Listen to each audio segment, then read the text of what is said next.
বছরের প্রথম দিনটাকেও ওই অগ্নিপূজক এবং পেগানদের মতো করে উৎসব করে এটাকে বরণ করার কালচার এই খ্রিস্টানদের মধ্যে চালু হলো।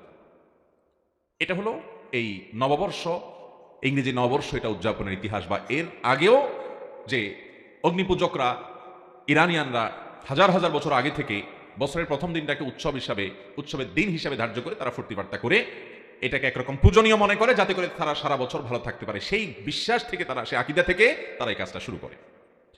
আফসোসের বিষয় হলো যে আমাদের মুসলমানরা, যাদেরকে আল্লাহ তাআলা কোনো দিক থেকে কোনো কম দেন নাই, আল ইয়াউমা আকমালতু লাকুম দীনাকুম ওয়া আতমামতু আলাইকুম নি'মাতি ওয়া রাদিতু লাকুমুল ইসলাম দীনা, এই আয়াতের অধিকারী যে মুসলমানরা, আল্লাহ তাআলা যেখানে বলেছেন আজ তোমাদের জন্য তোমাদের দিনকে আমি পরিপূর্ণ করে দিয়েছি, তোমাদের উপরে ইসলামকে নেয়ামত, আমার নেয়ামতকে আমি পূর্ণাঙ্গ করেছি এবং ইসলামকে দিন হিসেবে মনোনীত করেছি, জীবন বিধান এর মধ্যে রয়েছে সবকিছু, সেখানে একজন মুসলমানের জন্য উৎসবের ব্যবস্থা আছে না নাই? কয়টা উৎসব আছে জীবনে? বছরে 2টা উৎসব রেখেছেন আল্লাহ তাআলা। আরো বিভিন্ন আনন্দের সময়, সুযোগ, উপলক্ষ, বিবাহ, আকিকা, বিভিন্ন বিষয়কে কেন্দ্র করে ইসলাম রেখেছে।